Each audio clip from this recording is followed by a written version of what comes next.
Ya,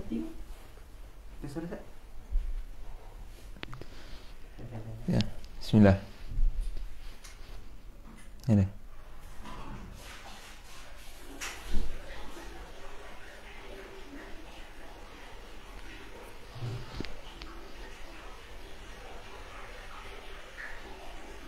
Jelas tak? Suara mic ke suara handphone? Jelas tak?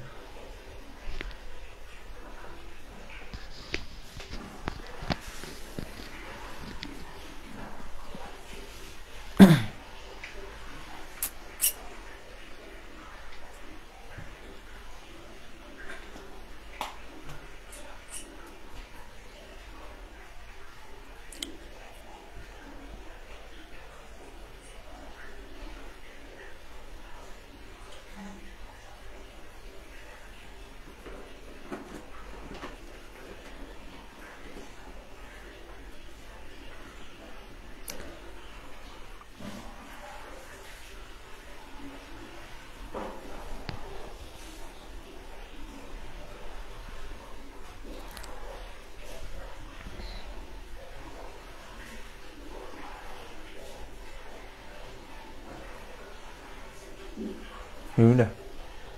Boleh? Ya, kalau tak jelas nanti tahu. Bismillahirrahmanirrahim. Assalamualaikum warahmatullahi taala wabarakatuh. Alhamdulillahirabbil alamin wassalatu wassalamu ala asyrafil anbiya'i wal mursalin sayyidina wa maulana Muhammadin wa ala alihi wa sahbihi ajma'in. Rabbana shrah lana sudurana wa yassir lana umurana wahlul 'uqdatam min alsinatina yafqahu aqwalana. Rabbana zidna 'ilman nafi'a warzuqna fahman wasi'a. Allahumma arinal haqqa haqqan warzuqna ittiba'ah wa arinal batila batilan warzuqna ijtinabah. Allahumma amin. Amma ba'd. Qala Allah ta'ala a'udzu billahi minasyaitonir rajim. وَلَقَدْ بَعَثْنَا فِي كُلِّ أُمَّةٍ رَسُولًا أَنِ اعْبُدُوا اللَّهَ وَاجْتَنِبُوا الطَّاغُوتَ فَمِنْهُمْ مَنْ هَدَى اللَّهُ وَمِنْهُمْ مَنْ حَقَّتْ عَلَيْهِ الضَّلَالَةُ فَسِيرُوا فِي الْأَرْضِ فَانظُرُوا كَيْفَ كَانَ عَاقِبَةُ الْمُكَذِّبِينَ. Allah berfirman di dalam surah An-Nahl ayat yang ke-36, dan sesungguhnya kami telah mengutus dalam kalangan tiap-tiap umat seorang rasul dengan memerintahkannya menyeru mereka, hendaklah kamu menyembah Allah dan jauhilah taghut. Maka di antara mereka yang menerima seruan rasul itu ada yang diberi hidayah petunjuk oleh Allah, dan ada pula yang berhak ditimpa kesesatan. Oleh itu mengembaralah kamu di bumi, kemudian lihatlah bagaimana buruknya kesudahan umat-umat yang mendustakan Rasul-Rasulnya. Sadaqallahul aliyyil azim. Alhamdulillah, pada hari ini pertama dan selama kita melafazkan kesyukuran kita kehadrat Ilahi di atas limpah dan kurnianya. Hari ini kita dapat bersua kembali lah. Di atas segala nikmatnya kita hari ini diberikan pelbagai nikmat. Salah satu nikmatnya nikmat hidup dan juga nikmat dapat menuntut ilmu. Jadi hari ini tambah lagi nikmat dapat berada di dalam salah satu taman-taman syurga, tempat perkongsian ilmu, kelas tafakur kita. Setelah berapa bulan lama kan, rasa daripada bulan 11 tak ada, bulan 10 kan, anak balik bulan 11, bulan 10 tak ingat balik berapa. Bulan 11, jadi 11, 12, 1, lebih kurang 3 ke 4 bulan kita tangguhkan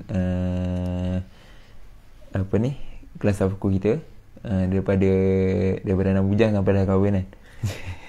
Tak lama sangat ala kuliah. Alhamdulillah, hari ni Allah berikan kita rezeki untuk kita sambung semula insya-Allah dalam kelas tafakur kita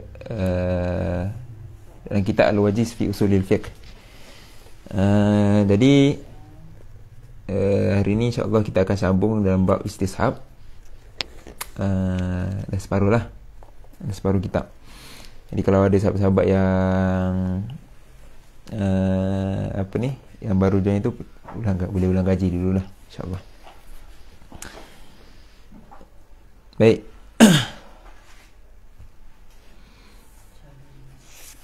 Ala kulli hal, kita masuk kepada tajuk kita hari ini. InsyaAllah hari ini ringkas juga.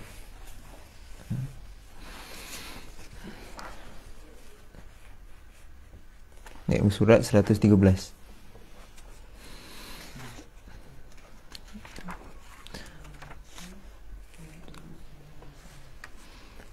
Sebelum tu lupa nak sebut dah lama tak aku lupa dan hormati YDP Ustaz Mujahid, Roisah Timbalan YDP 2, Timbalan juga Melangkar Roisah lah, Barisan JKT, sahabat-sahabat ikhwan dan akhwat, para penonton yang berada di sini dan juga yang berada di sebalik kaca skrin. Sama-sama kita niatkan ikhlas lillahi ta'ala, insyaAllah. Baik. Qala al-musannif rahimahullah ta'ala wa nafa'na bi'ulumihi fid daraini amin. Ad-dalilul hadi ashar. Dalil yang ke-11, al-istishab. Jadi kita dah mula pembicaraan kita ni, dia bermula dengan nasy'ah, kemudian dalil. Jadi kita dah bincang daripada dalil yang pertama sehinggalah dalil yang ke-10, dan ini dah masuk dalil yang ke-11. Dalil yang ke-11 diletakkan dengan dalil istishab. Istishab asal daripada jadi ada sebablah kenapa diletakkan istishab ni yang terakhir dalam perbahasan dalil-dalil yang tidak disepakati. Dalil-dalil yang tidak disepakati, iaitu istishab ni. Dalil istishab ni yang tadinya sebab kenapa diletakkan terakhir, kerana ini dalil ini merupakan dalil yang dirujuk ketika mana sudah tidak ada dalil-dalil yang lain yang boleh disandarkan, boleh dirujuk dengan sendirilah. Maksudnya kita dah guna daripada 1 sampai 10 dalil awal sebelum ni, daripada Al-Quran sampai Sadar Zara'in ni, tak ada dalil nak putuskan hukum ni, tak ada dalil. Jadi kita gunakan istishab ni untuk kita keluarkan hukum. Sebab tu kita letakkan, kenapa penulis letakkan yang terakhir. Baik, dalam perbahasan istishab ni, kitab ni dia bahas ringkas, insyaAllah. Dia akan sentuh ta'rifuhu, anwa'uhu, ra'ul ulama'i fihi, al-qawa'idul fiqhiyatu al-mabniyatu alaih. Akan membincangkan ta'rif, jenis-jenisnya, pandangan-pandangan ulama pada dalil istishab ni, adakah ianya diterima, disepakati atau tidak, atau mana ulama ataupun mazhab yang mengambilnya saja. Kemudian dibincangkan kaedah-kaedah fikih yang terbina di atas dalil istishab ni. Jadi kalau siapa yang dah belajar kitab-kitab berkenaan dengan kaedah fikih, maka dia akan dapati dan faham bahawa istishab ni sangat banyak melahirkan kaedah-kaedah fiqh yang menjadi tonggak untuk memutuskan hukum yang secara mudah, terutamanya pada bab al-yakin la yazulu bisyak atau al-yakin la yuzalu bisyak. Banyak kaedah-kaedah furuk di bawah kaedah kuliah yang kaedah kuliah ada 5 kan, salah satunya itu terbina daripada dalil istishab. Baik. Ta'rifuhu, ta'rifnya. Baik. Al-istishab Al-istishabu fil lughati, pada istishab pada lughah, apa dia? Talabul musahabah, iaitu minta untuk musahabah. Musahabah ni minta untuk jadi rapat. Musahabah itu rapat. Musahabah jadi rapat. Istishab minta untuk merapatkan. Merapat ke mana? Ke mana tu nanti dia akan dibahaskan dalam ta'rif usuliyah lah. Jadi ini dari sudut lughah lah, istishab tu. Istif'alan, daripada wazan istif'al, yang antara salah satu faedahnya adalah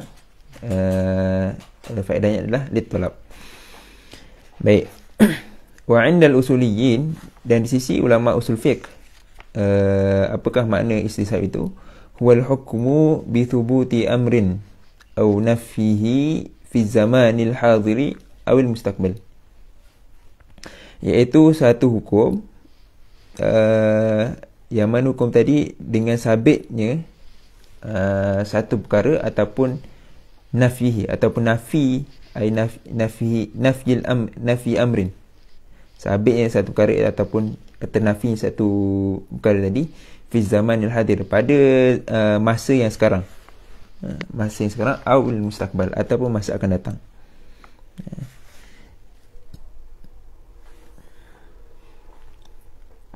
Okey, binaan ala subutihi, yang mana hukum tadi, bina al-hukmi, yang mana hukum tadi terbina di atas kesabitan ataupun subutihi atau adamihi, kesabitan perkara tadi ataupun tidak sabitnya perkara tadi pada zaman yang lampau, pada waktu yang lepas lah. Li'adami qiyamid dalili ala taghyirihi, kerana tidak ada dapati ada dalil yang mengubahnya, taghyiril hukmi, mengubah hukum yang telah sebut pada zaman madi tadi. Okay. Jadi disebut, inilah takrif dari sisi ulama usul fiqh, iaitu apa di istishab ni? Istishab ni satu hukum yang mana hukum tu mensabitkan hukum terhadap satu perkara.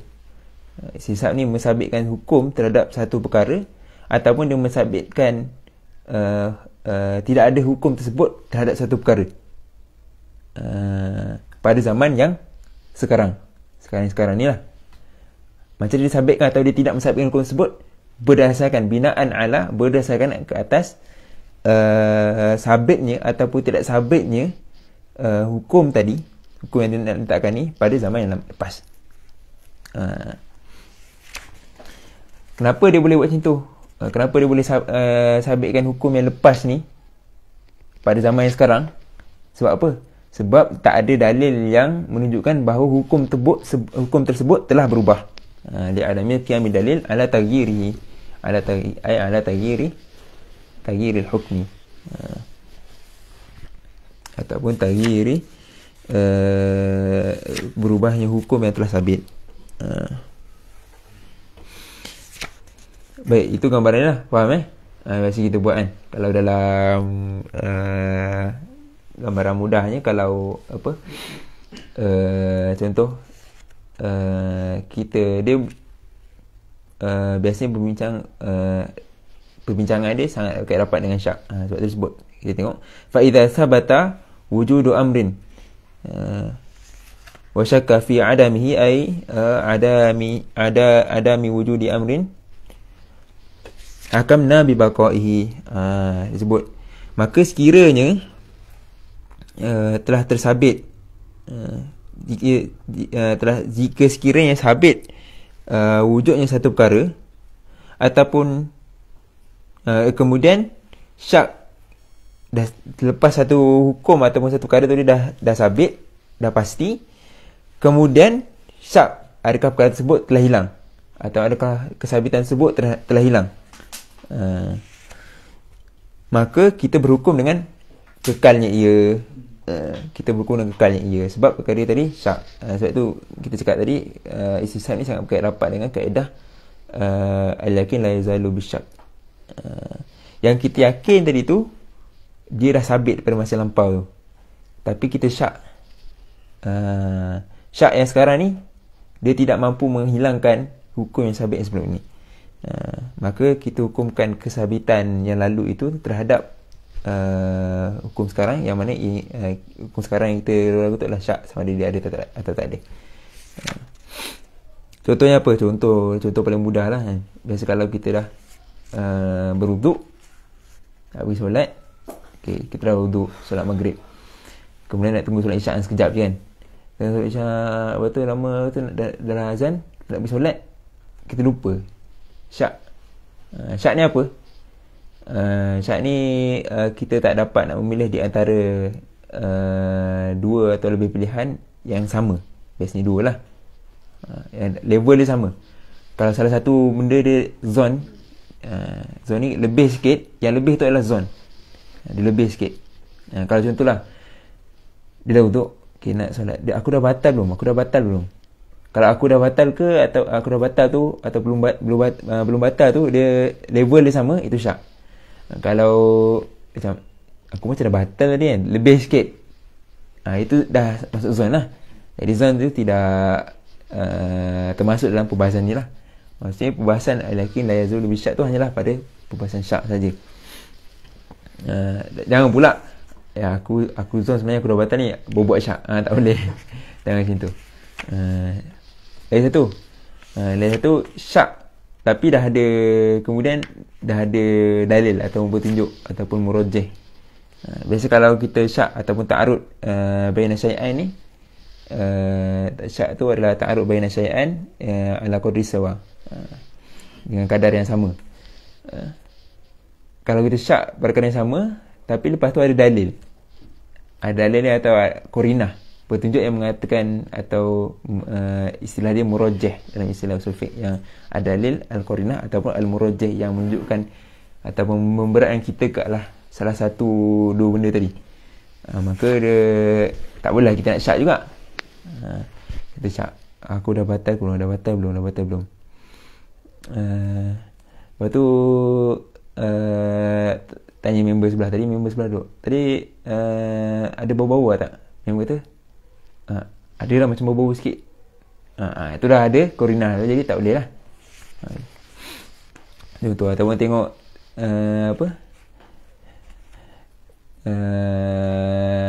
tengok dekat kain kan, macam ada warna-warna sikit, tu lain macam tu kan. Jadi itu tak boleh. Tapi kalau syak memang tak ada apa-apa merojih, tak ada apa-apa korinah, maka kita mengekalkan hukum yang lampau yang telah sabit. Apa yang telah sabit tu? Kita dah berwuduk. Yang batal tak batal tu, maka kita tak ambil batal lah, sebab kita syak benda tu. Tapi yang kita yakin, kita dah berwuduk. Itulah istisab, mengekalkan hukum yang lama dibawa kepada hukum waktu sekarang, kerana tak ada dalil yang merubah, yang menunjukkan bahawa hukum tu telah berubah. Tapi kalau ada dalil macam tadi kan, dia ada mikir dalil. Kalau ada qiyamu dalil, kalau kita dapat jumpa dalil, maka tak boleh lah untuk kita ambil hukum tadi. Baik. Wa idza thabata adamu amrin wa syakka fi wujudihi hakamna bi adamihi. Ataupun sekiranya telah sabit tidak wujudnya satu perkara itu pada masa lampau, telah sabit benda ni tak ada, kemudian kita syak ada atau tidak ada, maka dihukumkan dengan ketidakadaannya yang lama tu. Kalau contoh tadi kan, kita bangun tidur, lepas tu contoh lepas subuh, lepas tu kalau lelah kejap bangun tidur, lepas tu tak lama lepas tu masuk waktu zuhur kan, masuk waktu zuhur, kita syak, aku nak ambil uduk ke belum tadi, asalnya apa? Asalnya kita tak ada uduk sebab kita baru bangun tidur, tak ada uduk. Kita syak kita dah uduk atau belum. Maka yang kita syak tu perlu diambil hukum yang sebelumnya yang sabit. Yang sabit apa? Kita tak duduk, terlalu radas. Maka dibawa hukum yang pada waktu madhi tu diistishabkan, bawa masa sekarang.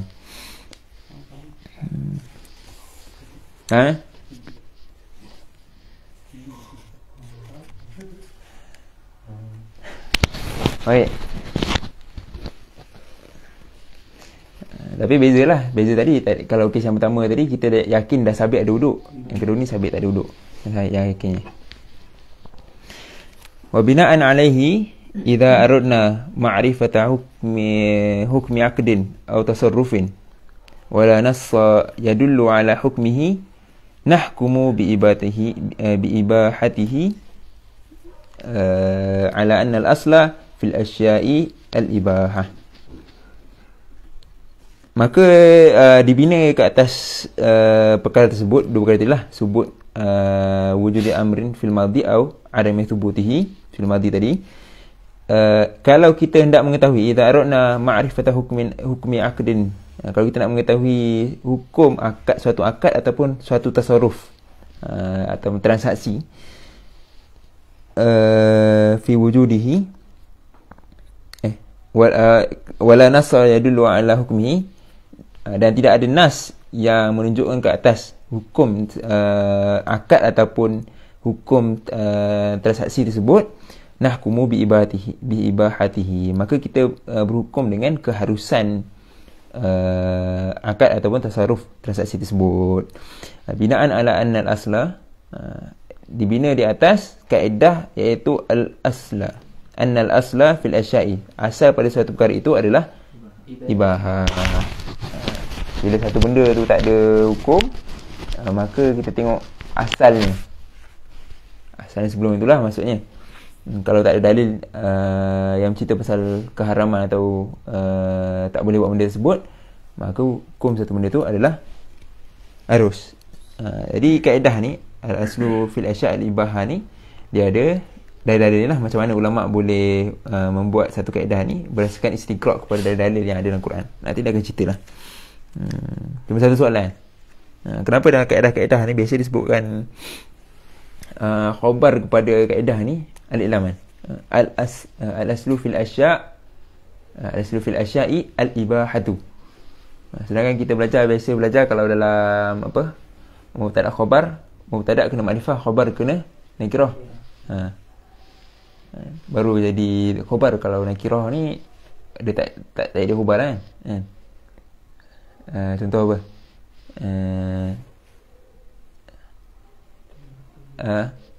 Contoh apa?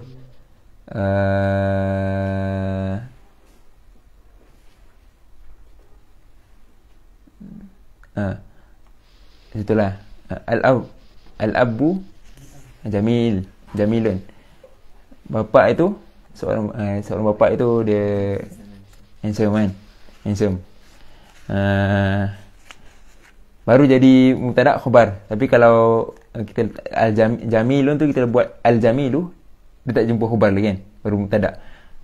Al-abu al-jamilu, dia baru jadi mubtada kan, baru bapa yang lawa itu, yang handsome tu. Tapi kenapa dalam kaedah ni al-aslu fil asya' al-ibahatu, sedangkan kita faham maksudnya adalah al-ibahatu tu adalah apa? Khabar kan? Kenapa? Jawapannya apa? Tak tahu. Al-ma'rifah fil khabar yufidul hasar. Ma'rifah pada khabar ni dia membawa faedah hasar. Jadi hasar tu bukan perkataan innama, inna je kan. Ini pun jadi kaedah apa ataupun bentuk macam ni pun boleh jadi salah satu bentuk hasar. Maksudnya asal pada sesuatu tu kalau tak ada dalil, memang asalnya harus je, tak ada dalil. Satulah. Tapi ini perbahasan pada sesuatu yang selain daripada ibadah lah. Kalau ibadah dia al-aslu fil ibadah at-tahrim ataupun at-tawakkuf. Ulama berbeza pendapat lah. Sebab tu kalau ibadah, nak laksanakan satu ibadah, tak boleh tak ada dalil, kena dalil dulu. Ada dalil baru boleh buat, sebab kaedahnya begitu. Adapun kalau dalam bab muamalat tak ada dalil, maka dihukum ibahah dulu sehinggalah dia membuktikan bahawa itu haram. Jadi kalau kalau dalam perkara ibadat, al-aslu fil asya' at-tahrim atau at-tawaqquf. At-tawaqquf ni maksudnya apa? At-tawaqquf ni maksudnya tak boleh nak buat atau tak boleh nak menghukumkan perkara tu harus sunat, wajib buat kecuali dalil. At-tahrim ni tak buat lagi telah hukumkan haram, tak boleh buat.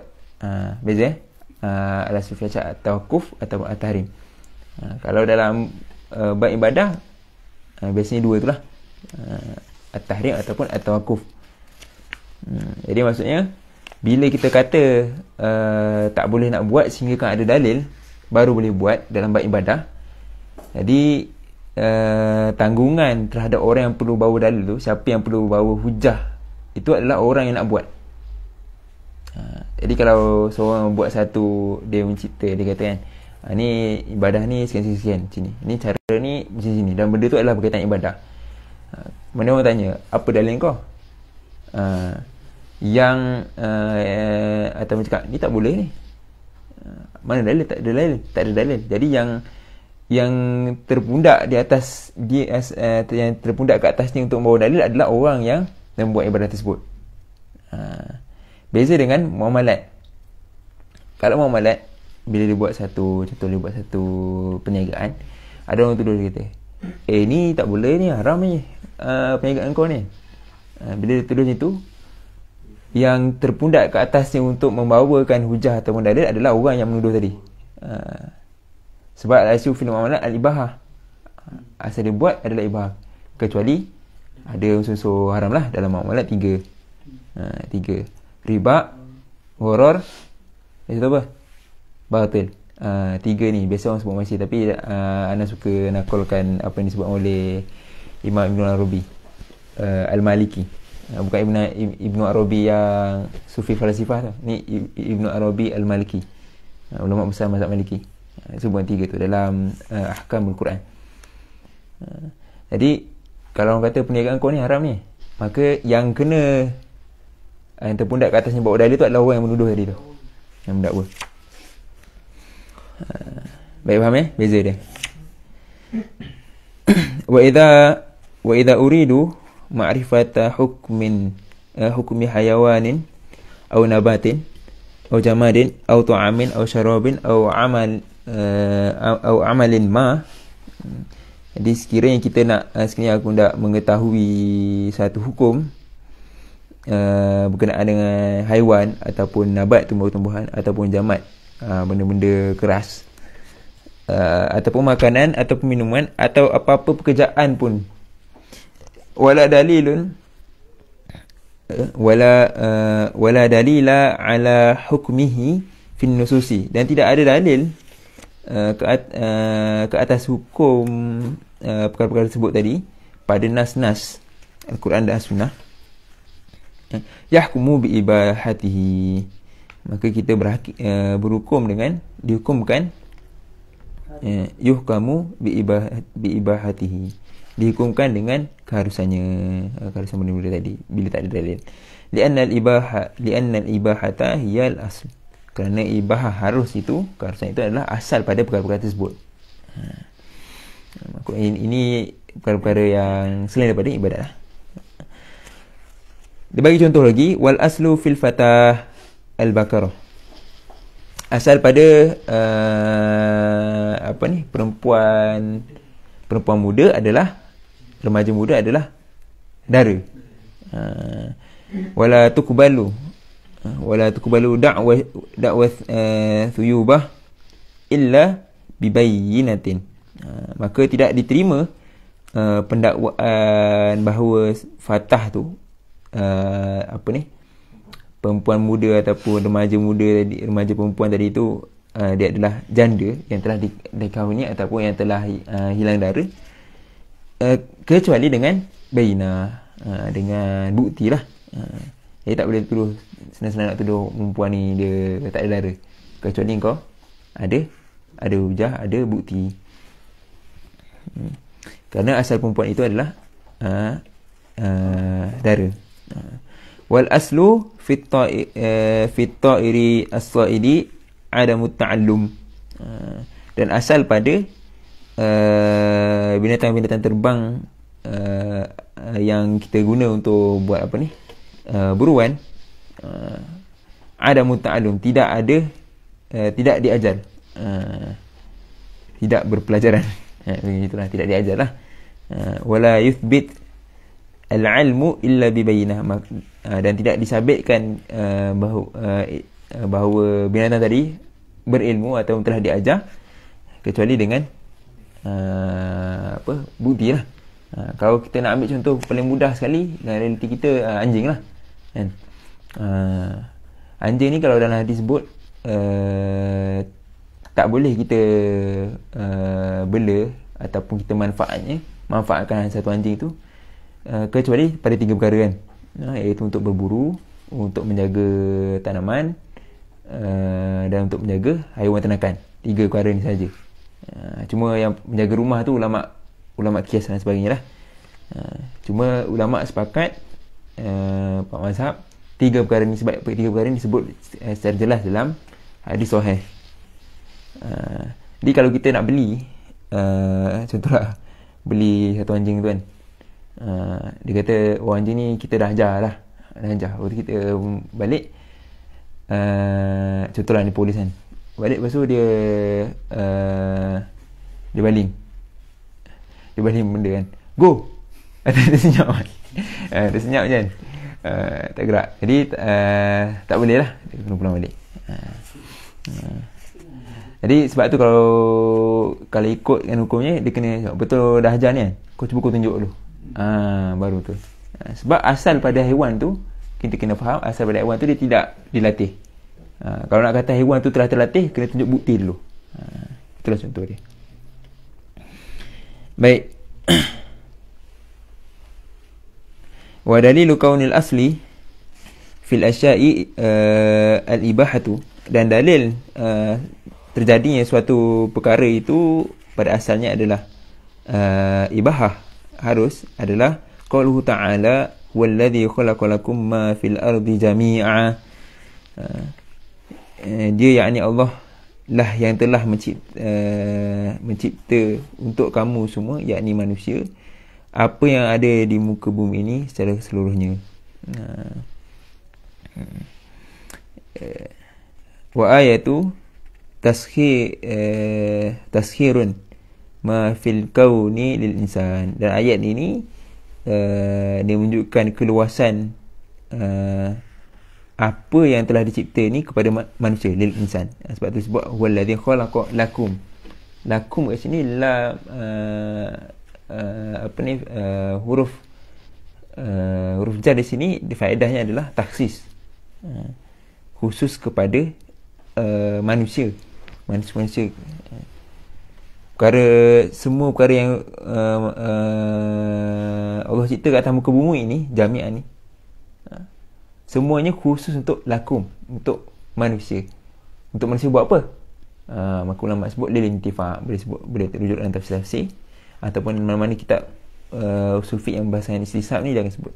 Lakum ni adalah takhsis bi faedatihi lil intifa', untuk manusia mengambil manfaat. Wala yakunu at-takhsis bin nas wa taskhir lahum muhaqqaqan li faidatin illa idza kana mubahan lahum. Maka tidak terjadilah takhsis kepada manusia itu tadi, dan juga keluasan penciptaan Allah ni untuk para manusia ni terrealisasi untuk diambil faedah. Kita kata lakum tu likhtisas atau lintifa' bihi an-nas kan, untuk manusia mengambil faedah padanya. Maka tidak terrealisasi untuk manusia mengambil faedah dengannya illa idza kana mubahan lahu, kecuali benda itu adalah diharuskan, ataupun harus bagi mereka, yakni bagi manusia. Okay. Jadi sebab tu ulama meletakkan semua benda ni asalnya harus, kecuali mana-mana perkara yang telah disebutkan oleh dalil bahawa asalnya tidak harus. Jadi biasa kita sebut ibadah je kan, al-asl fil ibadah, at-tahrim, al-asl fil ibadah, atau aku. Sebenarnya banyak lagi perkara lain yang al-aslunya tidak ibahah. Banyak lagi lah. Contoh apa? al-aslu fi akhdhi malil akhar atau al-aslu fi malil akhar at-tahrim. Asal harta orang lain atau asal mengambil harta orang lain itu adalah haram. Kalau bab mengambil harta lain orang lain haram. Dia kata ini dalam muamalah ni harus. Tak ada. Jadi kena faham lah. Banyak lagi sebenarnya lah. Baik. Aku lupa lah. Oh, 40 dah. Okay, kita laju sikit. Anwa'uhu, jenis-jenisnya, lilistishabi anwa'un, ahammuha ma ya'ti. Jadi istishab ni ada banyak jenis. Yang antaranya terpenting, yang Syekh ataupun musannif Dr. Wahbah sebut sini ada 3 lah, disebut 3. Banyak sebenarnya jenis-jenis sebab dia sangat terkait rapat dengan kaedah fiqhiyah. Sebenarnya banyak lah. Semua kita baca 3 ni. Baik. Yang pertama disebut istishabu hukmil ibahati al-asliyati lil asya'i allati lam yarud dalilun ala tahrimiha. Iaitu istishab hukum harus yang asli kepada sesuatu yang mana tidak datang padanya apa-apa dalil terhadap pengharaman sesuatu itu tadi. Ni yang biasalah kita sebut al-ibahah al-asliyah. Selagi mana benda tu tak ada dalil yang sebut benda ni haram, maka dia adalah asli. Jadi yang kita sebut tadi tu, al-aslu fil ibadah at-tahrim, al-aslu fil akhdhi mal akhar at-tahrim tu, itu sebenarnya ada dalil yang mengatakan bahawa benda tu haram. Tapi kalau asal pada suatu benda yang Allah cipta kat bumi ni, asalnya adalah sebelum dia jadi haram tadi tu, asalnya adalah harus. Bila tak ada dalil. Jadi sebab tu benda-benda tadi yang asalnya tahrim tu, dia sebenarnya binaan atau istiqra'an ke atas dalil-dalil yang banyak. Anna al-muqarrara 'inda jumhuril usuliyyin ba'da wurudis syar'i huwa anna al-asla fil asya'i an-nafi'ati al-ibahatu. Iaitu apa yang dimaksudkan dengan kaedah tadi ataupun istishab yang pertama ni tadi, apa yang ditakrirkan atau telah disebutkan oleh jumhur usuliyin selepas datangnya syarak, huwa annal asla fil asya'i, asal pada suatu perkara yang an-nafi'ah adalah al-ibahah.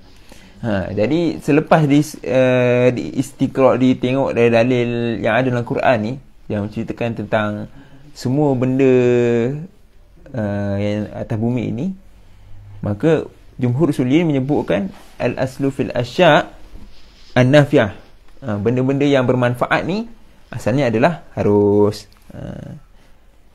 Jadi sebenarnya ada juga yang sebagian ulama yang sebut al-aslu fil asya' at-tahrim. Tak ada juga yang sebut al-aslu fil asya' at-tawaqquf. Tidak boleh menghukumkan suatu perkara tu asalnya adalah harus kecuali ada dalil. Itu tawaqquf yang disebut tadi lah. Cuma yang jumhur ulama usul fiqh sebut annal asla fil asya' an-nafi'ah al-ibahah, berdasarkan dalil tadilah, dalil Quran kita telah sebut tadi. Cuma nanti disebut lagi dalil lain. Kama annal asla, seperti mana asal fil asya'i dharati, pada asal pada suatu perkara yang memudaratkan, huwal hurmah, ia adalah haram. Kalau asal pada perkara yang manfaat itu harus, maka perkara yang haram itu asalnya adalah perkara yang mudarat itu asalnya adalah haram. Ini paling mudah sekali nak faham sisa yang pertama ni lah.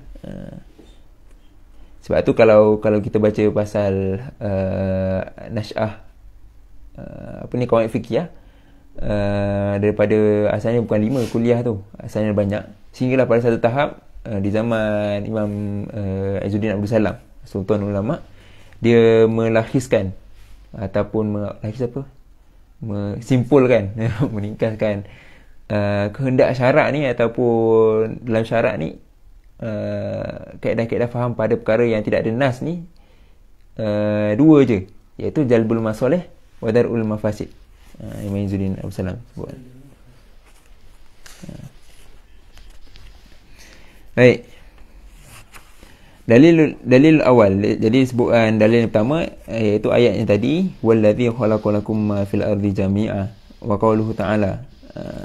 Dalil yang kedua ayat Quran, kul man harrama zinatallahi allati akhraja li'ibadihi wat tayyibati minar rizq.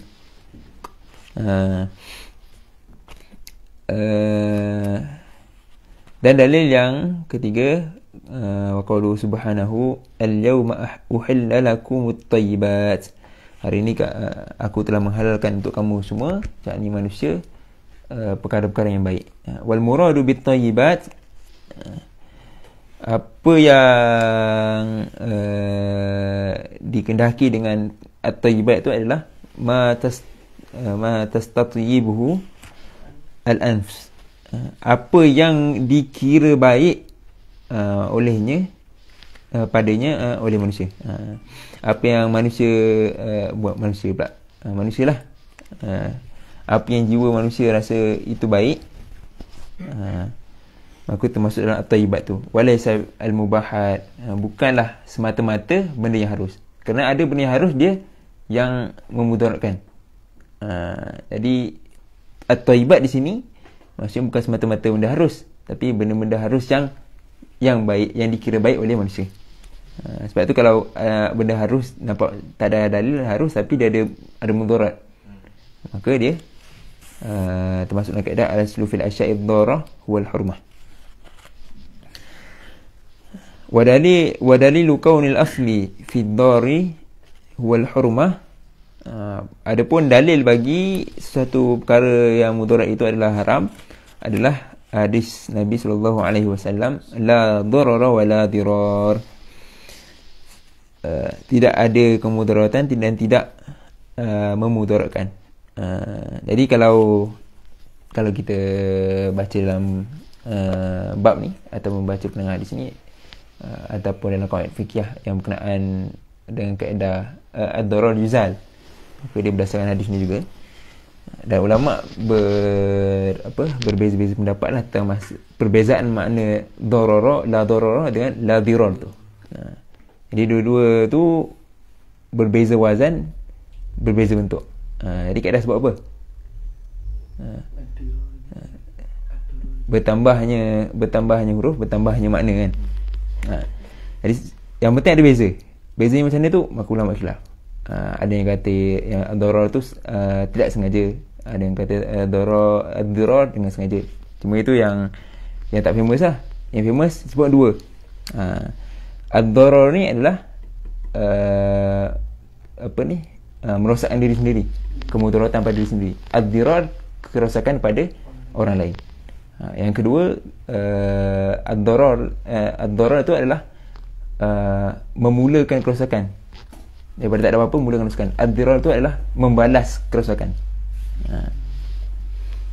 Sebab ad-dirar tu di atas wazan fi'al, ataupun sama dengan dia punya faedah sama dengan mufa'alah, iaitu ada dua pihak. Satunya kata memudaratkan orang lain ataupun membalas kemudaratan orang. Satu dua ni adalah yang diambil kira lah. Ai la yajuzu ad-dararu mutlaqan, iaitu maksud dia ad-darar tu maksud yang jadi disebutkan sini, darar itu adalah tidak harus untuk memudaratkan secara mutlak. Wala muqabalat ad-darar bid-darari, wala muqabalat ad-darari bid-darari. Dan dirar tu adalah tidak boleh membalas kemudaratan dengan suatu kemudaratan. Wa hadha an-naw' muttafaqun alaihi bainal ulama'i. Maka disebutkan di sini jenis yang pertama, jenis istisha yang pertama ni adalah sepakat para ulama tentang keabsahan penggunaannya lah. dengan syarat bila tak ada dalil lain yang kita boleh pakai. Istishab, jenis istishab yang kedua, istishabul adam. Istishab al-adamul al-asli. Istishab al-adamul al-asliyu atau al-bara'atul asliyah. Bara'ah asliyah fil ahkam syariah. Apa dia al-adam, kaedah ataupun konsep adamul asli ataupun bara'ah asliyah ni? Pernah dengar? Tak pernah dengar? Tak dengar? Kita baca dulu, nanti kita terang sikit. Kal hukmi bi bara'ati dhimmatil insan min at-takalif asy-syar'iyyati wal huquqi al-mutarattibati fiha. Seperti hukum dengan bara'ah, terlepasnya tanggungan seorang manusia itu daripada takalif syar'iyyah, daripada pertanggungjawaban syarak dan hak-hak yang terbina di atas pertanggungjawaban syarak tadi. Jadi sebenarnya cerita bara'ah asli ataupun bara'atul dhimmah ataupun adamul asli ni tiga perkara lah. Tiga benda ni sama je konsepnya, iaitu menceritakan manusia ni asalnya tak ada tanggungjawab, tak ada tanggungan. Jadi tak ada lahir-lahir dah bertanggungjawab kena solat. Tak ada lahir bertanggungjawab, tak ada lahir dia ni ada hutang dan sesiapa. Jadi manusia dalam Islam, manusia ni asalnya tidak ada tanggungan apa-apa, lahirnya adalah suci. Semua manusia, tak kira dia ni lahir daripada perut ibu yang kafir ataupun yang muslim, lahir-lahir ni manusia dia tak ada takalif. Itu dalam Islam. Berbeza dengan Kristian, kan? Kalau dalam Kristian kita kita belajar agama dia orang, manusia ni lahir dalam keadaan berdosa. Manusia ni lahir dalam keadaan berdosa. Adapun yang menyucikan dosa itu adalah Jesus yang dipalang tu. Jadi dia kata Jesus dipalang, dia mengorbankan dirinya untuk menanggung seluruh dosa seluruh penganut Kristian. Itu yang pertama. Lagi satu, sebab tu lepas lahir kalau Kristian ni lahir dia buat apa namanya, baptism. Dia baptis baby tu, nak menyucikan dosa-dosa yang lahir dengan baby tu. Beza sangat dengan Islam. Sebab tu kalau dalam Islam, bayi yang lahir dia meninggal, maka dia masuk syurga sebab tak ada taklif dan dia tak ada dosa.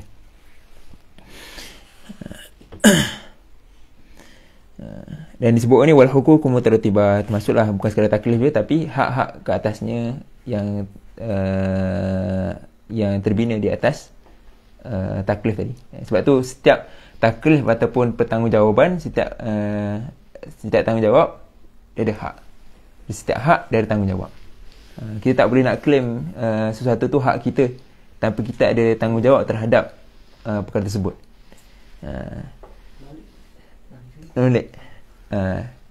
Perkara ni disebut oleh Syekh Dr. Abu Zuhrah. Boleh buka dalam kitab tengok nama kitab dia, Dirasah Mujtama' wal Usrah, Syekh Abu Zuhrah. Disebut kullu wajib muqabiluhu hukuk wa kullu haqqin wa kullu huquqin muqabiluhu wajibun. Setiap tanggungjawab tu dia ada hak yang datang dengannya, dan setiap hak tu dia ada tanggungjawab yang datang dengan benda tu. Kalau liberal dia selalu sebut pasal hak-hak kan, tapi tak pernah bincang pasal tanggungjawab. Adapun kalau kalau sosialis selalu bincang tentang tanggungjawab terhadap tanggungjawab, tapi tak pernah nak sebut tentang hak rakyat yang perlu ditunaikan oleh negara. Maka Islam ni dia seimbang kedua-duanya.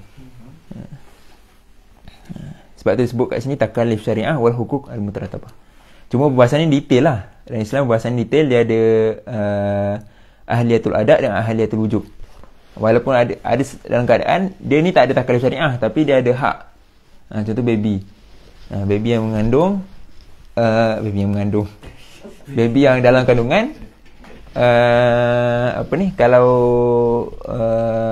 kalau bapaknya mati, adakah dia dapat miras? Itu bahasan lah.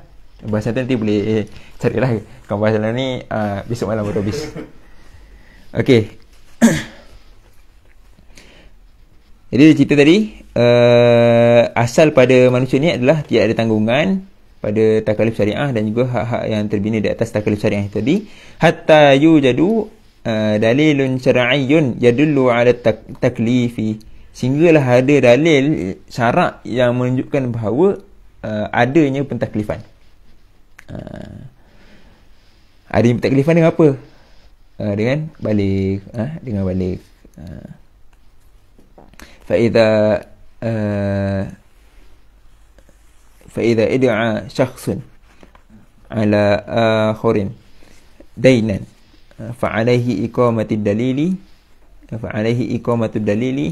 على شغل ذمة المدين بهذا الدين. Jadi disebut bila seorang tu tak ada, manusia tu bila lahir tak ada taklif kecuali ada dalil, maka apabila seorang ni dia nak mendakwa orang lain bahawa dia ada hutang, maka orang yang mendakwa tu dia kena bawakan dalil ataupun bukti bahawa al-madin itu tadi, orang yang berhutang itu tadi tu, dia sedang ada tanggungan dengan hutang yang disebutkan tu.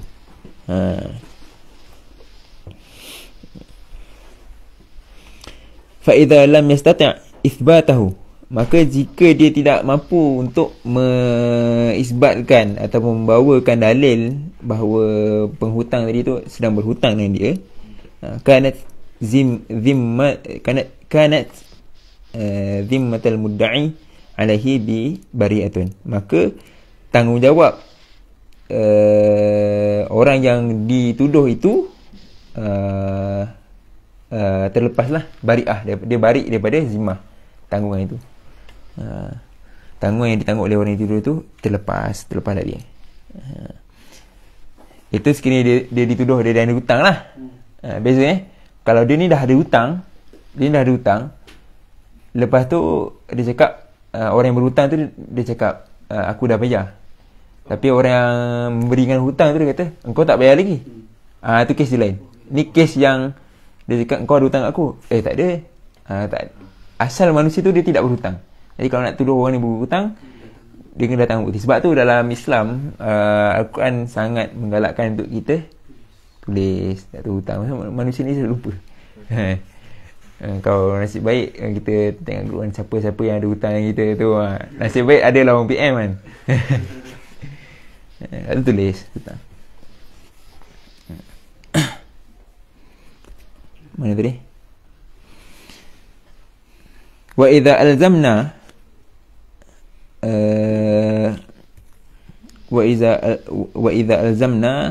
asy-syara' bi khamsi salawat yakunul qaul bi salatin sadisatin qaulan bi khilafil asl. Contohlah yang disebut, kita ni sekarang ni asalnya kita, tanggungjawab kita adalah kita melazimi solat fardu yang 5. Maka bagi golongan ataupun kelompok yang mengatakan solat yang fardu ni ada 6, solat fardu ada 6, maka dia telah berkhilaf dengan al-asal. Sebab asal kita ni tertaklif dengan 5 solat. Tapi kalau dia kata kita ni solat fardu kita ada 6, maka tambahan itu adalah zimmah yang baru yang berkhilaf dengan asal. Fayatlubu alaihi dalil, maka diminta ke atas dia dalil. Dia kena sebut dalil. Ini sebab ni sebahagian Hanafiah lah sebut solat witir tu solat witir tu wajib. Wajib juga. Dalam mazhab Hanafi dia ada beza tau, fardu dan wajib. Anda dah terangkan sebelum ni kan. Solat witir tu wajib kita.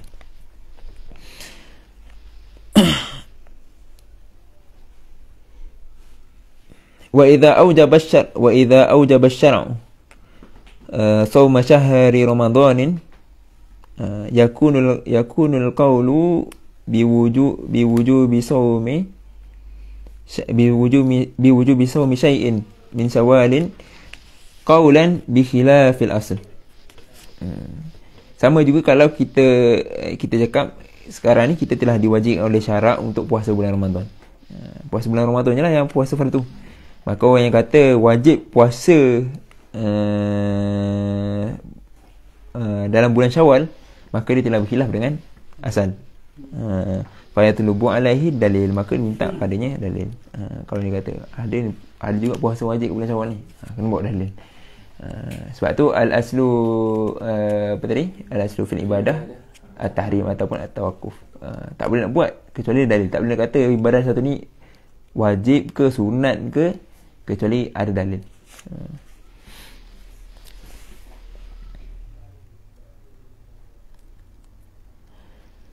Wa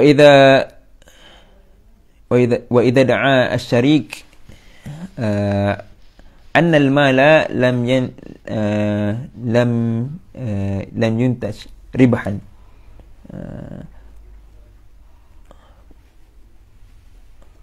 qabilat da'wahu istishaban lil asli wa huwa adamur ribah. Dan jika seorang syarik, orang yang rakan kongsi ni pada satu harta ni, dia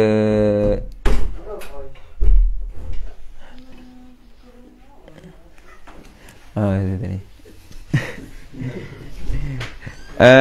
dan jika seorang syarik ni dia atau rakan kongsi ni dia mendakwa bahawa harta yang dia orang berkongsi ni tidak menatijahkan atau tidak melahirkan ribah. Apa ribah ni? Apa ni? Untung. Yes. Maka pendakwaan itu diterima. Kerana apa? Kerana istishaban lil asli. Dia ambil hukum istishab lil asl. Yang asalnya iaitu harta itu tidak ada untung. Harta modal tu dia tak ada untung asalnya. Dalam apa-apa perkongsian, contoh mudharabah, A dia bagi harta kat B, kau buatlah apa-apa kerja pun. Jadi B ni dia buat kerja 5 tahun. Lepas 5 tahun, asalnya dia orang dah sepakat tadi bagi 50-50 lah. Lepas 5 tahun si A ni pun jumpa B cakap, mana keuntungan harta yang aku bagi setelah 5 tahun, kita bagi ni dulu. Lepas tu si B ni kata, tak ada untung lah. Tak ada untung. Mana boleh kau berniaga 5 tahun tak ada untung, kan? 5 tahun tak ada untung. Jadi dia pun gaduh-gaduh. Dia orang berdua ni pergi kat Qadhi. Di Qadhi sebut, Qadhi asalnya akan memenangkan si B ni tadi. Sebab al-aslu fil mal, asal pada harta ni dia tak ada keuntungan. Jadi kata, tak boleh jadi ni. Mana harta benda meniaga 5 tahun tak ada untung ni? Ni kroni ke apa? Bagi kat kroni ke kau bagi orang kan? Jadi dia kena bawa bukti, kena bawa dalil. Tunjukkanlah apa transaksi yang telah berlaku dan sebagainya. Baru dia boleh dibicarakan.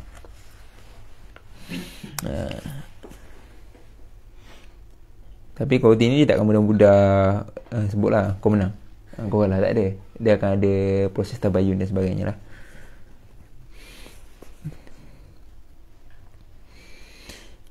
Hatta yuthbitu ar-ribh bidalilin, sehinggalah tersabit keuntungan itu dengan satu dalil.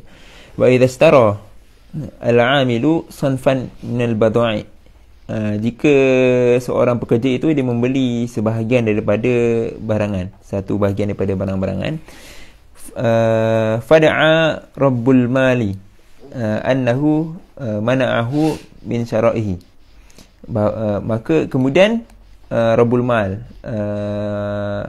tuan harta ni, tuan harta tadi dia telah bahawasanya dia cakap dia telah melarang al-amil ini tadi untuk membeli atau menjualnya. Wa ankara al-amilu dalika, kemudian pekerja ni tadi dia mengingkari, dia kata tak ada, mana ada, kau tak cakap, aku tak boleh kan, tak boleh jual beli benda ni kan.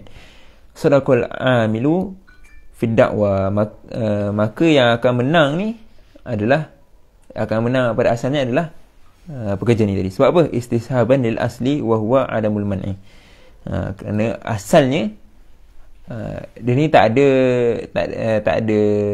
ada zimmah, tak ada tanggungan yang melarangnya. Manusia ni lain-lain dia boleh berjual beli, tak ada apa pun yang melarang dia daripada menjual beli. Itu adalah al-aslu dalam kes ni. Ada mul man'i, tak ada larangan untuk daripada menjual beli. Sampailah si Rabbul Mana cakap dia ada tunjuk ni syarat ke apa ni kontrak ke apa kan, cakap dia tak boleh beli benda ni, barulah dia boleh menang dalam kes tu. Kita faham maksud bara'atul zimmah ni, atau bara'ah asli ataupun adamul asli. وهذا النوع متفق عليه أيضا بين العلماء. Maka jenis ini pun disepakati ke atasnya oleh sekalian ulama. Dan yang ketiga, yang terakhir, istishabu ma dallal aqli ma dallal aqlu wa syar'u ala thubutihi wa dawamihi. Istishab apa yang ditunjukkan oleh akal dan syarak ke atas kesabitan kesabitan suatu perkara tersebut ataupun tidak berkekalannya istishab tersebut. Kathubutil milki 'inda wujudi sababihi wa huwa al-'aqd. Seperti sabitnya satu pemilikan tu 'inda wujudi sababi, ketika mana wujud sebab-sebab pemilikan, iaitu akad. Jadi ini yang kita sebut tadi,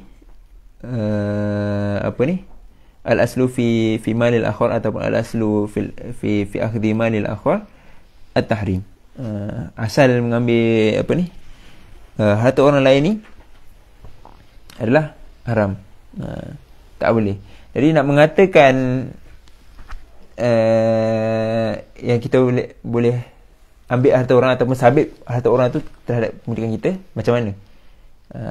Ni dalam al-milkiyah al-syakhsiyah, pemilikan individu, atau al-milkiyah al-khassah, pemilikan khas individu. Dia beza dengan kaedahnya al-milkiyah al-ammah, pemilikan umum. Contoh macam ikan di laut, bukan sambil darat, ikan di laut, tumbuh binatang-binatang buruan di hutan,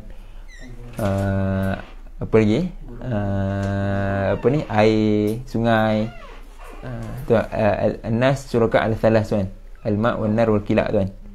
Itu dia ada kaedah yang lain lah, dia ada pembahagian-pembahagian dia.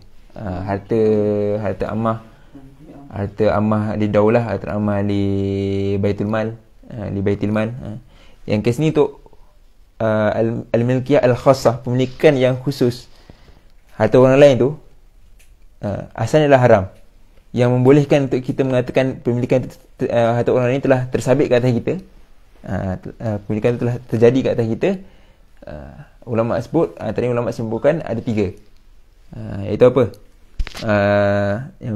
Yang pertama al-amal, yang kedua ra'sul mal, yang ketiga ad-dhaman. Jadi ad-dhaman, benda yang, kalau kata contoh asal dalam makanan itu harus, kecuali ada benda yang mengatakan tidak harus. Yang mengatakan tidak harus apa? Contohnya arak.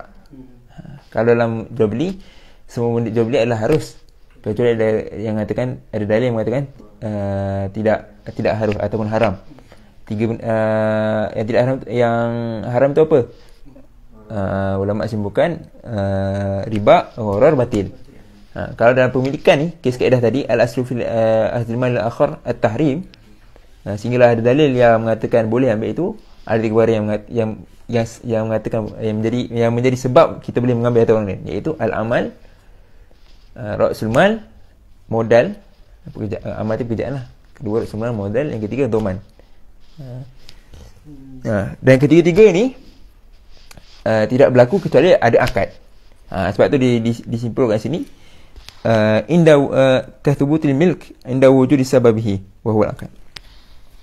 Kita tidak boleh sabitkan pemilikan orang lain terhadap kita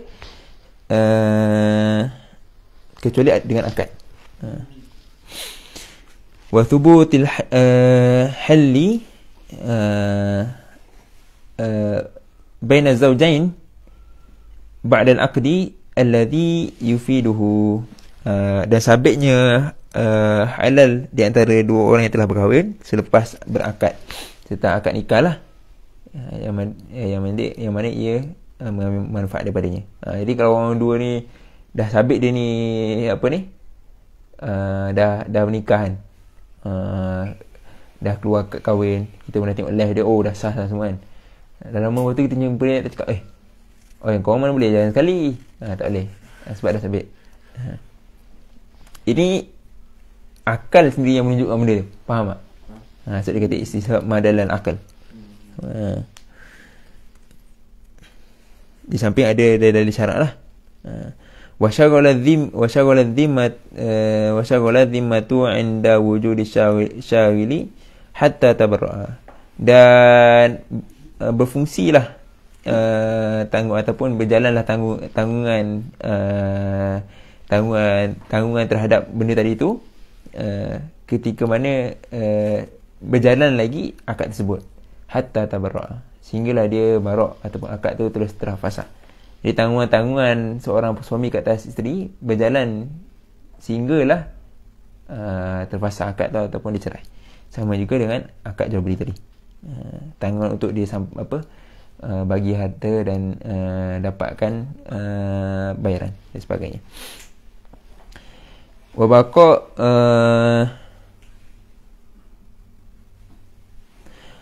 baqa'il wudu'i ba'da tawaddu'. Kekalnya wuduk selepas dia berwuduk. Ni tadi kisah dia lah. Kalau dah wuduk lepas tu dia syak, maka kekal wuduk dia. Fala yu'atharu syak. Maka syak ni tidak memberi kesan fin naqdi, pada terbatalnya wuduk tersebut. Istishaban li taharati ats-tsabitati. Diistishabkan, diambil yang asalnya tadi, yang telah sabit adalah kesuciannya dia. Dia telah suci. Baik. Wa hadha an-naw'u la khilafa fihi aidan kama dzakara Ibnu Qayyim. Imam Ibnu Qayyim sebut jenis ini tidak ada khilaf padanya di kalangan ulama. Disebutkan dalam I'lamul Muwaqqi'in. Wa qala ba'dhum. Adapun sebahagian ulama sebut fihi khilaf, padanya ada khilaf. Fa qala al-Hanafiyah, maka para ulama Hanafiyah dia menyebutkan innal istishaba hujjatun fid daf'i la fil raf'i. Bahawasanya istishab ini adalah hujah untuk mempertahankan suatu hukum tu, bukan untuk mengangkat hukum yang baru. Dia untuk mempertahankan hukum yang telah sabit, bukan untuk mendatangkan suatu hukum yang padanya ataupun sebelumnya tidak jelas, bukan datangkan hukum baru. Ai annahu hujjatun fi ibqa'i ma kana ala ma kana. Ini pun salah satu kaedah di bawah istishab. Jadi kaedah furuk dia iaitu istishab. Di bawah kaedah al-yakin la yuzalu bisyak. Di bawah kaedah al-yakin la yuzalu bisyak ni, dari satu kaedah furuk iaitu al-aslu baqa ma kana ala ma kana. Asal sesuatu itu adalah dia kekal seperti mana ia, adalah kekal ianya seperti mana ia. Makana ala makana. Kalau kita lihat di situ lah dia. Selagi mana tak ada dalil yang merubah dia. Dan kalau kita pergi dalam perbincangan kaedah ni, dia ada dua. Istishab al-madi bil hal dengan istishab al-hal bil madi. Jadi benda ni dia ada sebab tu lah ulama Hanafi disebut dikhilaf lah.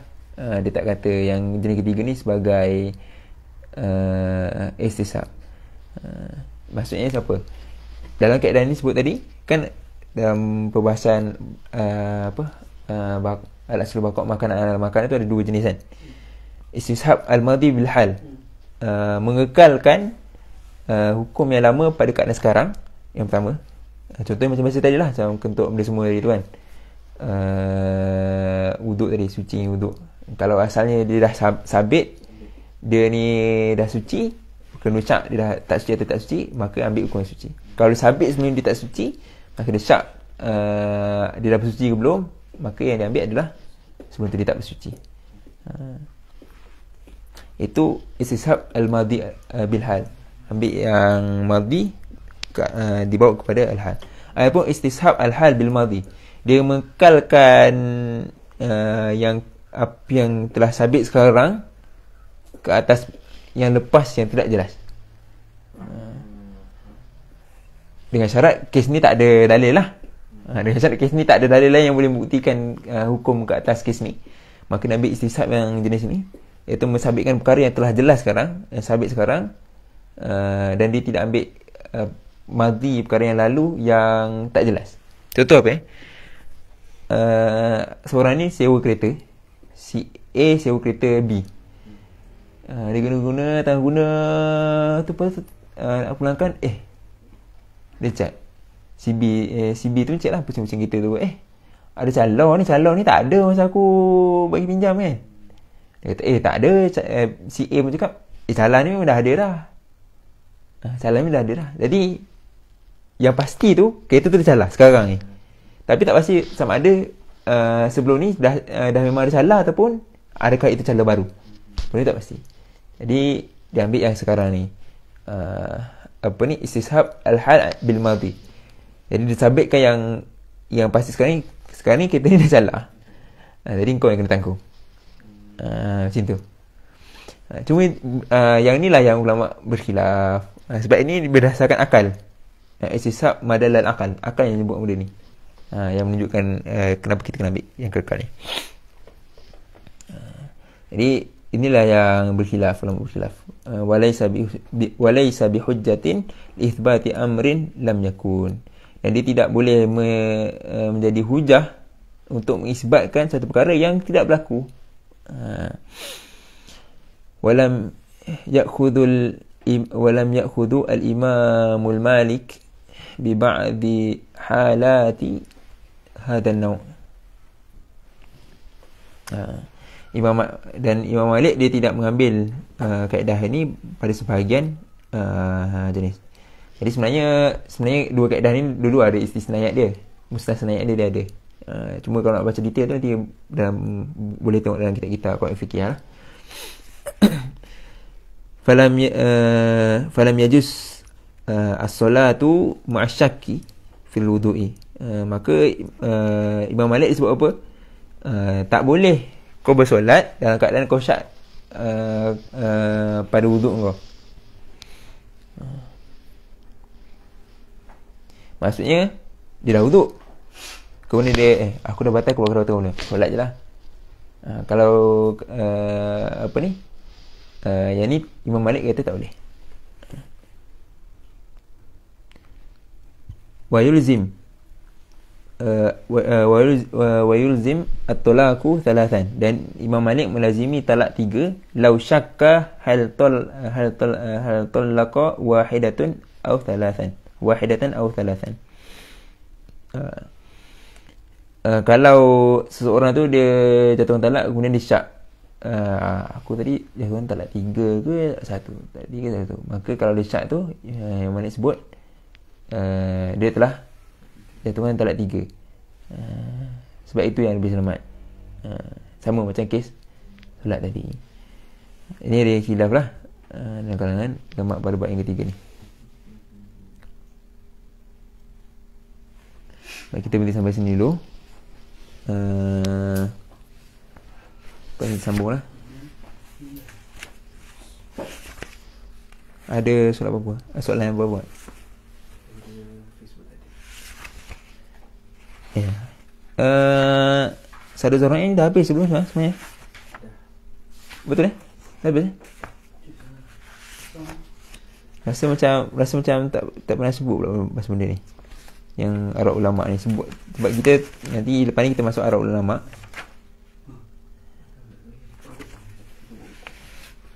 Dah cerita dulu.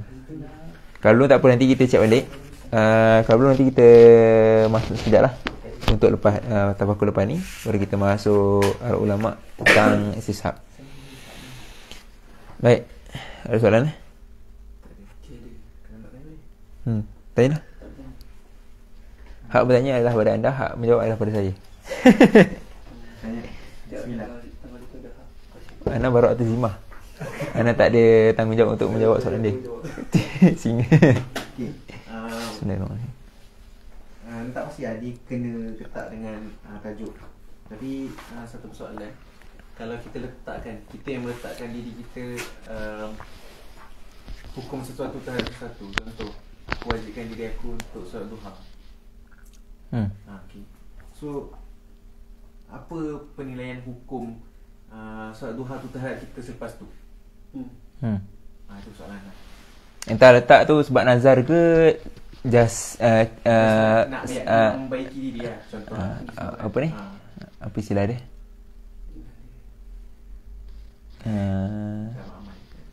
Motivasi lah kot.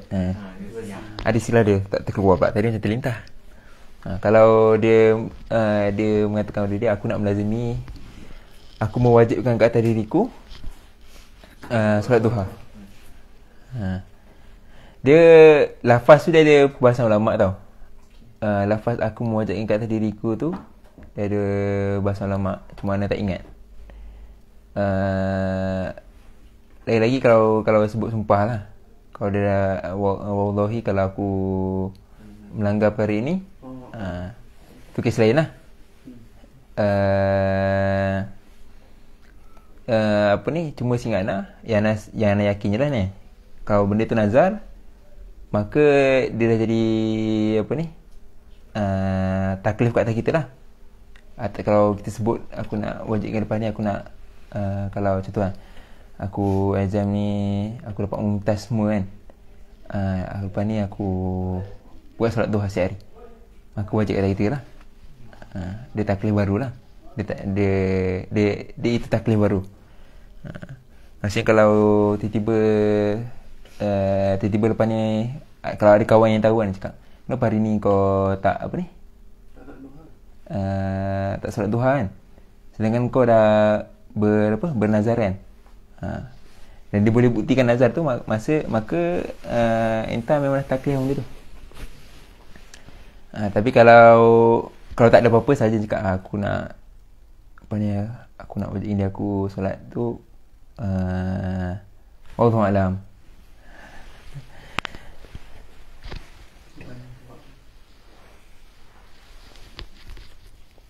Ada?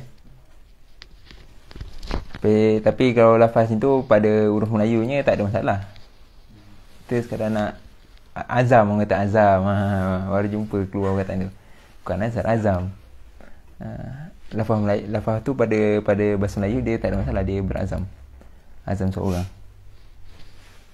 Allah Ta'ala lah.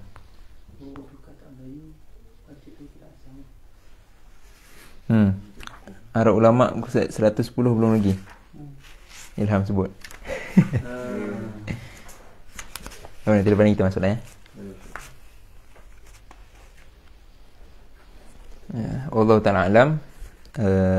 Ni kita berhenti sampai sini saja. Aku qauli hadza fastaghfirullah li wa lakum. Kalau ada kesilapan apa-apa boleh tegur lah. Nanti kita betulkan sama-sama insya-Allah. Yang baik itu daripada Allah, yang kurang itu daripada diri sendiri. Tutup dengan tasbih kafarah suratul Asy. Minggu ni dah balik baru sejak kau bisa.